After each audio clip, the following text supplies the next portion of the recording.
फसल बीमा योजना पहले भी थी जब यूपीए की सरकार थी, लेकिन वो किसानों के लिए नहीं थी। जो बैंकों से जो लोन लेते थे किसान, उस लोन का बीमा था। बैंकर्स का पैसा सुरक्षित किया गया था। लोनी किसानों के लिए वो अनिवार्य थी और नॉन लोनी किसान उसमें आते ही नहीं थे। यूपीए की जब सरकार थी तब फसल बीमा योजना की इकाई होती थी ब्लॉक या तहसील, और इसका मतलब यह है कि पूरे ब्लॉक में या पूरी तहसील में फसल खराब हो जाए तो किसान को नुकसान का क्लेम मिलेगा। अब फर्ज कीजिए 5 गांव में 10 गांव में फसल खराब हो गई तो उन किसानों को प्रार्थना करनी पड़ती थी कि पूरी तहसील में खराब कर दो तब हमें फायदा मिलेगा, नहीं तो हमें फायदा ही नहीं मिलने वाला। उस योजना को बदल दिया गया 2016 में, और अब फसल बीमा योजना की इकाई गांव या ग्राम पंचायत बनाई गई।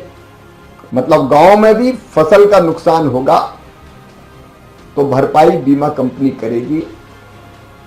स्थानीय आपदा को उसमें शामिल किया गया, मतलब एक किसान का भी नुकसान होगा तो उसको नुकसान की भरपाई की जाएगी।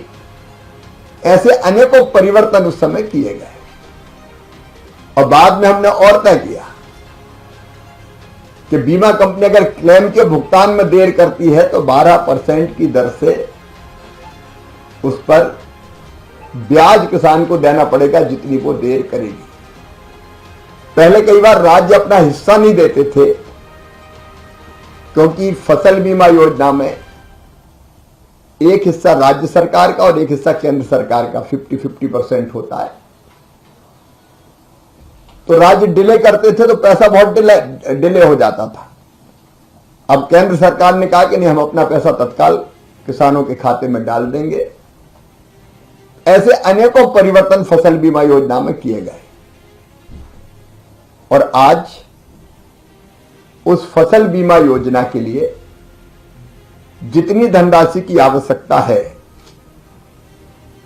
आज केंद्रीय मंत्रिमंडल ने प्रधानमंत्री फसल बीमा योजना को और मौसम आधारित फसल बीमा योजना को 2025-26 तक जारी रखने की स्वीकृति दी है, जिसमें कुल बजट 69,515 करोड़ 71 लाख रुपया होगा। और जोखिम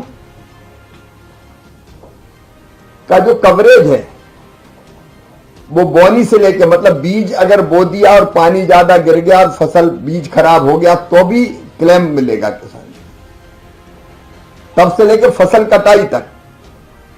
मतलब कटने के बाद भी अगर फसल खराब हो जाती है, कटने के बाद भी खेत में रखी है, बारिश हो गई, जैसे इस समय कई जगह बारिश हो गई और कहीं धान पड़ी है खेत में और वो भी भीग गई, तो बीमा कंपनी को क्लेम देना पड़ेगा।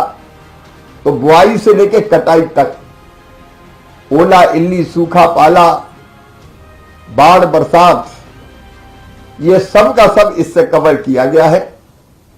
और मुझे बताते हुए खुशी है कि पिछले साल 8 करोड़ से ज्यादा आवेदन किसानों के आए और 4 करोड़ से ज्यादा किसानों को इस योजना का लाभ मिला। किसानों का प्रीमियम योजना के प्रारंभ से कुल जमा हुआ लगभग 34,000 करोड़ रुपया और इसके बदले 1,70,000 करोड़ रुपया किसानों को क्लेम के रूप में मिला। मैं प्रधानमंत्री जी को धन्यवाद देता हूं कि 25-26 में यह योजना जारी रहे।